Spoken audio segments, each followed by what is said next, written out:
Is your microwave oven going to kill you? Open door, closed door. I just...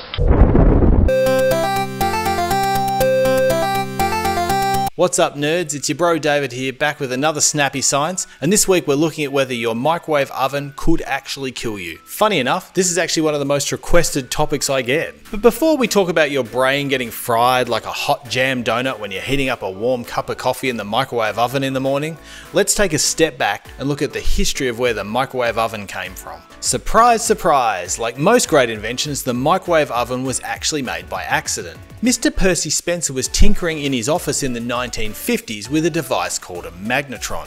Weren't we all? And back in the 50s, magnetrons were used to power radar on aeroplanes. One day, Mr. Percy was fiddling with his magnetron, and the candy bar in his pocket melted.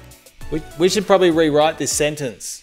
And bingo bango, he had the vision that the magnetron may be used to cook food. No one really mentions here though the possible radiation burn he probably got on the top of his leg at the time. Like all good entrepreneurs, Percy then went and patented all the good ideas he could think of, including a microwave coffee brewer, a microwave oven, and a microwave mattress. Here's what he had to say in his microwave oven patent. By employing wavelengths falling in the microwave yawn, boring, next. So the real question is your microwave oven going to kill you?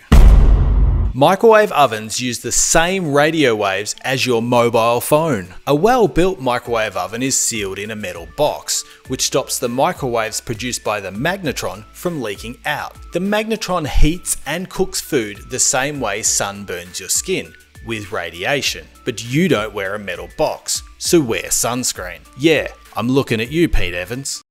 I bet you've all stared through the door of a microwave oven as well and wondered what all the dots are for. Well, those dots in the metal on the door are actually big enough to let light out so that you can see what's inside, but small enough that microwaves can't escape through them. Microwaves are actually much bigger than light waves, therefore light can escape, but microwaves can't. Like not dying from radiation? Smash like.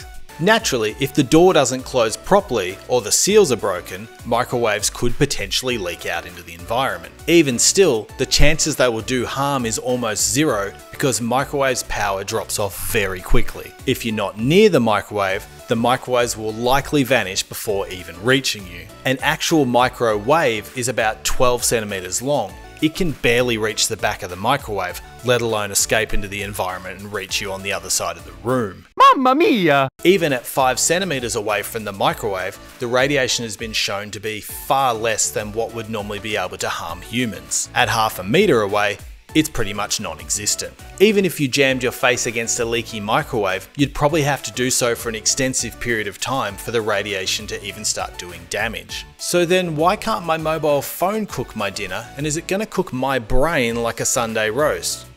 No, it just doesn't produce enough power. Microwave ovens and mobile phones only produce enough power to do the jobs they're designed to do. They're not nuclear reactors. Microwaves, that is the actual radiation, do have the ability to damage human cells, but if your microwave is functioning safely and correctly, the microwaves are super duper uber unlikely to do so. Yeah, that's a science term. But please don't try and run your microwave oven with the door open. That's a good example that your brain's already fried before the microwaves even got to you. Oh, and don't fill a microwave oven with concrete and then put it on your head. That's a whole nother video. How do microwaves cook food then? The microwaves hit the food, get absorbed, and cause the food molecules to vibrate. The more a molecule vibrates, the more heat it produces. Congratulations, you've cooked a really rubbish roast chicken. Learn something new from this video, be sure to hit the like button, and if you want more snappy science in your life, be sure to click subscribe because we'd love to have you on the journey. Until next time, you've just been scienced.